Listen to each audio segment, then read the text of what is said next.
Salut les gens, salut tout le monde, c'est Lily. Aujourd'hui on se retrouve pour une nouvelle vidéo et je vais vous présenter la couveuse automatique Celnovo. Voilà, personnellement j'ai trouvé sur Amazon, mais je pense qu'elle peut se trouver autre part. Voilà.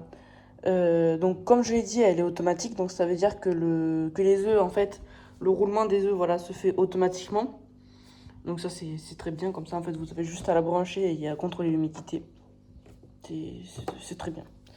Elle arrive avec comme ça un petit calendrier en fait pour savoir la température chaque jour et l'humidité chaque jour.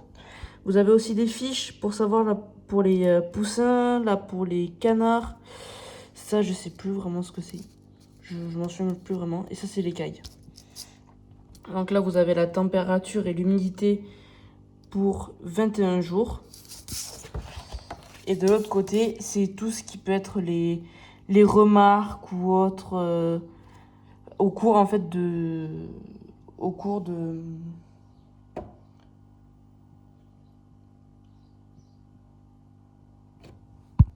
au cours de l'incubation. Donc voilà, c'est très pratique. Là par exemple, ils nous disent qu'au bout de 7 jours en fait, on peut commencer le premier mirage des œufs. Donc ça c'est bien. Là à 11 jours, il y en a un autre pour en fait savoir si les œufs sont bien. Là, il y en a encore un. Ici, c'est pour dire en fait qu'il faut faut enlever en fait la cage que vous voyez ici là pour faire retourner les œufs. Là, celle-là, pour arrêter de faire retourner les œufs et utiliser le spray en fait comme ça, un spray avec de l'eau dedans pour qu'il y ait plus d'humidité. Parce que les poussins, ils vont avoir besoin en fait de plus d'humidité au moment de l'éclosion pour justement éviter que la membrane sèche. Et là, il y a des petites remarques aussi. Ça, c'est bien. Voilà.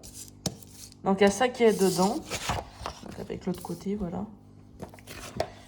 Il y a, du coup, le spray qui est vendu avec. Pas la recharge d'eau, mais le système, en fait, pour qu'il y ait tout le temps de l'humidité dans la couveuse. Donc, il y a une bouteille qui s'enlève avec, du coup, son socle et le tuyau qui va permettre d'alimenter l'eau par un petit truc ici, voilà. Il y a le câble d'alimentation de la couveuse, il y a la couveuse du coup en elle-même, avec là ce qui permet de contrôler l'humidité et la température, là la ventilation, ça c'est ce qui permet de pouvoir de bouger les œufs comme ça, comme ceci, hop, voilà. Donc là, vous avez des grilles de séparation. Par exemple, si vous avez des plus ou moins gros œufs ou des petits, vous pouvez rapprocher, vous voyez, avec tout l'écran. Mais il y en a plus que ça, je sais. Non, elles sont dans la boîte, mais il y a plus de séparation que ça. Donc voilà, ça, il faut l'enlever du coup au bout de 19 jours, comme c'était indiqué. Et après, pour les poussins, justement, pour qu'ils puissent sécher, on a une grille. Ça, c'est bien. Et du coup, sous cette grille, bon là, il y a beaucoup d'eau parce que j'ai eu un mauvais problème de réglage. Mais vous voyez, c'est par là que sort l'eau qui est ralimentée à la réserve d'eau. Donc normalement, il est censé y en avoir que là. Mais là, il y a eu un problème de... J'ai mal réglé, du coup, il y en a même là. Donc ça fait qu'il y en a beaucoup, mais voilà. Donc voilà comment elle fonctionne. Elle arrive aussi avec une instruction. Voilà. Incubation, instruction. Avec plusieurs langues dedans. Voilà, il y a toutes ces langues-là. Donc ça, c'est assez pratique. Elle existe aussi en deux coloris. En bleu et rouge et que en jaune. Donc ça, voilà, c'est bien si vous avez une préférence ou voilà, si vous vous en fichez. Hop, hop. Tac. On remet comme ça. Maintenant, je vais vous montrer comment elle fonctionne. Donc son fonctionnement, bon, faut la brancher, hein. Voilà, hop. Là, elle bip parce qu'en fait, c'est le premier allumage, donc elle bip. Ici, vous avez la température qui est indiquée. Ah, ça veut pas... Bon, ici, vous avez la température qui est indiquée. Ici, vous avez le taux d'humidité. Et ici, vous avez le nombre de jours. Après, vous avez ces petits pictogrammes là qui vous dit le taux d'humidité, je crois. Je sais plus. Vous regardez après, faut après juste regarder dans la notice. Donc voilà, hop.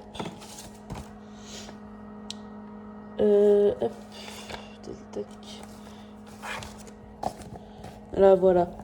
Là, ça veut dire lueur pendant le chauffage. Donc ça veut dire qu'elle est en train de chauffer. Et ça, il y a une autre fonction. Hop. Donc il faut après appuyer pendant 3 secondes ici. Voilà. Ça, c'est ce qui vous permet de mirer les œufs après. Et du coup, là, vous avez normalement une petite lumière qui s'est allumée. Je sais. Voilà. Une petite lampe torche pour dire qu'elle est allumée et que vous pouvez mirer du coup.